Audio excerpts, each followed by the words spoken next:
नमस्कार मित्रों। आज मैं आपके समक्ष एक संविधान के छात्र के रूप में आया हूं। आप सब लोगों ने अलग अलग फॉर्म्स में संविधान के विभिन्न स्वरूपों के बारे में चर्चा की, सुनी होगी, और कई सारे आपके अपने प्री डिस्पोजिशन नोशंस होंगे, कई सारे आपके अपने विचार या आपके अपने, जिसे मैं एक शब्द इस्तेमाल करना चाहूँगा, प्री कंसीव्ड नोशंस होंगे, जिनको किसी ने किसी छोटी सी बुकलेट से पढ़ के सीखा होगा, किसी ने मायावती जी के भाषण से सीखा होगा, किसी ने अपने अपनी जाति के नेता को सुनकर सीखा होगा। बहुत थोड़े लोग हैं जिन्होंने वाकई में संविधान को संविधान की तरह पढ़ा है या संविधान को लेकर कोई बायस्ड एटीट्यूड नहीं है। तो एक ऐसी श्रृंखला आप लोगों के समक्ष में लेके आया हूं। प्रयास मेरा यह है जहां पर संविधान को लेकर कोई बायस ना हो और संविधान को लेकर जो बहुत सारे मिथ्स बनाए गए हैं उनको कुछ हद तक तोड़ दूं। हालांकि स्वाभाविक सी बात है कि मैं भी एक मानव हूं, तो मेरे भी कुछ कहीं ना कहीं कोई बायसेस हो सकते हैं। उन बायसेस को मैं आपके समक्ष रखूंगा और आप डिस्कशन के लिए ओपन हूं। आप अपने कमेंट्स में मुझे बता सकते हैं कि मेरे वो बायसेस कितने सही, कितने गलत और क्या है। तो संविधान सभा से हम लोग बात शुरू करेंगे, क्योंकि किसी भी चीज को देखने, समझने, सोचने के पहले हमें उस विषय, उस कानून के ओरिजिन को समझना होगा। पहली चीज, एक चीज बहुत स्पष्ट कर दूं कि संविधान अपने मूल स्वभाव में एक कानून है, एक लॉ है और कुछ नहीं। इट इज नॉट सैक्रोसेंट, ये बिल्कुल पवित्र नहीं है। और यदि हम, मतलब मैं चूंकि कानून का छात्र रहा हूं और संविधान को हमें कानून की तरह पढ़ाया गया है, तो अगर हम केशवानंद भारतीवाद या उस पूरी सीरीज की बात करें और जब एक बेसिक स्ट्रक्चर ऑफ कॉन्स्टिट्यूशन का एक नया विचार सुप्रीम कोर्ट के कुछ जजेस द्वारा प्रस्तुत किया गया, उसके पहले की स्थिति और उसके बाद की स्थिति को जब हम समझेंगे आगे की चर्चाओं में स्वाभाविक रूप से, तो आप समझेंगे कि उस basic structure of constitution judgement के पहले की स्थिति बिल्कुल अलग थी और इन कंपैरिजन टू उसके बाद की स्थितियां कई मामलों में बहुत अलग हो गई। और ऑब्वियसली इसी कारण बहुत सारे नए बायसेस, नए सारे पूर्वाग्रह हमारे मनों में बन गए। तो प्रयास ये होगा इस श्रृंखला में, श्रृंखला इसलिए कह रहा हूं कि छोटे छोटे वीडियोस होंगे, प्रयास ये होगा अलग अलग विषय उठाए जाएं और आप एक संविधान के प्रति एक अपनी सोच को ऑलमोस्ट नॉन बायस्ड वे में बना सकें। संविधान एक ऐसा कानून है जिसको हमारे संविधान सभा के सदस्यों ने बनाया। अब पहला विषय जो मैं आपके समक्ष रखना चाहूंगा, जिस पर एक बड़ा, क्या कहें उसको, एक मिथ तैयार किया गया, एक पता नहीं सोची समझी साजिश थी या नहीं, परंतु एक सोच जरूर बना दी गई कि हमारा जो कॉन्स्टिट्यूशन है, हमारा जो संविधान है, it is collection of copy paste.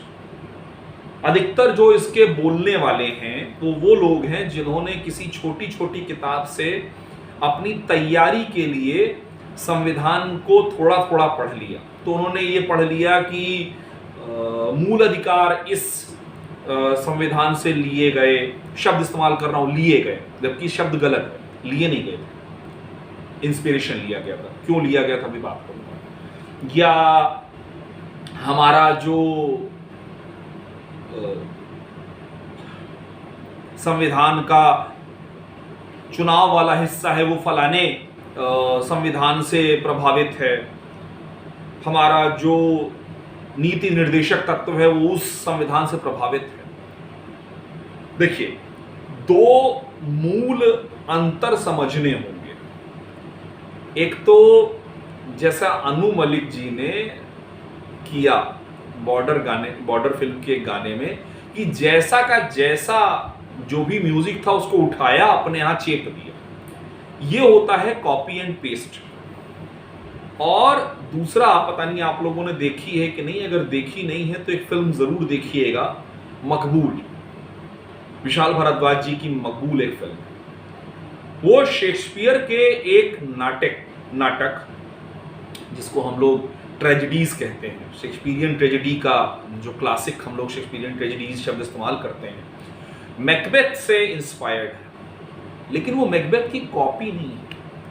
मकबूल में आपको कहीं भी मैकबेथ या रोमन या वो जो उस समय का जो कल्चर था उसका कोई एक भी अंश नहीं दिखाई देगा। यह है इंस्पिरेशन। तो हमारा संविधान इन सारे संविधानों जहां से ये अपनी इंस्पिरेशन लेता है, इसकी कॉपी नहीं है, ये एक ओरिजिनल पीस है। क्यों है ओरिजिनल पीस? ये इसलिए ओरिजिनल पीस है कि मैं आप लोगों को बताऊं कि संविधान सभा का जो गठन हुआ उसने 3 साल तक, एंड व्हेन आई से 3 years what I mean is 2 साल 11 महीने और 18 दिन तक मेहनत की यानी चर्चाएं की। इस संविधान सभा में कुल 13 समितियां थी, जिसमें से जो हमारी advisory committee on fundamental rights, minorities and tribals and excluded areas, जिसके अध्यक्ष वल्लभ भाई पटेल जी थे, उसके अंदर 4 और कमेटीज, सब कमेटीज बनाई गई।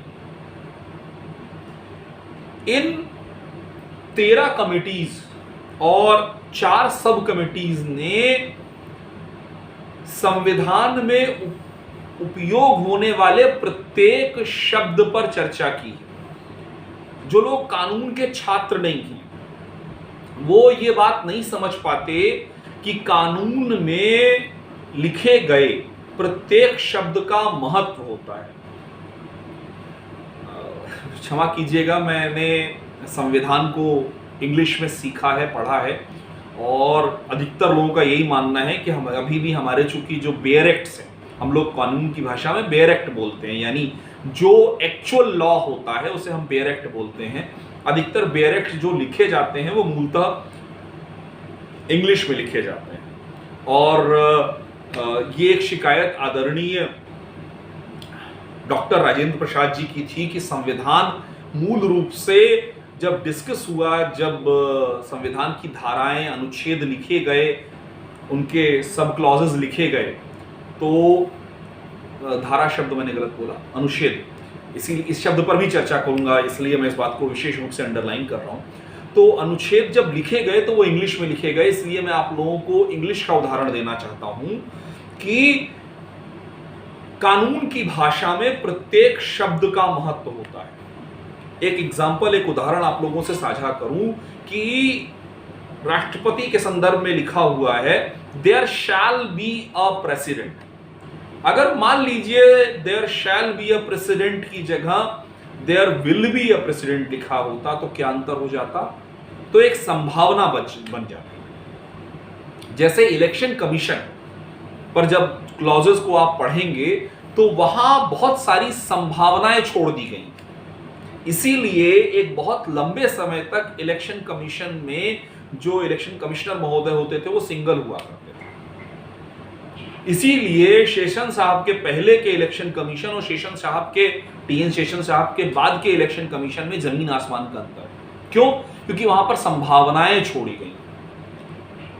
तो कानून के प्रत्येक शब्द पर, संविधान के प्रत्येक शब्द पर घंटों चर्चा हुई है। मैं आपको एक छोटा सा उदाहरण देके आज की इस वीडियो को खत्म करूंगा और आपसे अनुरोध करूंगा कि आप जिन जिन विषयों पर चर्चा करवाना चाहते हैं उसको कमेंट में जरूर लिखें। एक विषय आया था, जब चर्चा प्रारंभ हुई तो एक शब्द आया कि हमारे जो मूल अधिकार होंगे, वो मूल अधिकार क्या भारत के नागरिकों के लिए होंगे या किसी भी व्यक्ति के लिए होंगे जो भारत में उपस्थित है। तो शब्द जो उपयोग हुआ फॉर फंडामेंटल राइट्स, जिस पर थोड़ा सा कंट्रोवर्सी हुई कि सिटीजन्स ऑफ इंडिया और रेसिडेंट्स ऑफ इंडिया। अब आप सोचिए, इस शब्द पर डिस्कशन करने के लिए एक कमेटी बनाई गई जिसने घंटों चर्चा की है। तो आप लोग इस विषय पर चिंतन करें। एक विचार आप लोगों के साथ छोड़ के जा रहा हूं कि हमारा संविधान कॉपी पेस्ट नहीं है, क्यों नहीं है, और क्या क्या और इसके जुड़े हुए मिथ्स हैं, वो आगे आने वाले विषयों पर वीडियोस पर बनाया जाएगा। आप सब लोगों के कमेंट्स की प्रतीक्षा रहेगी। हर हर महादेव।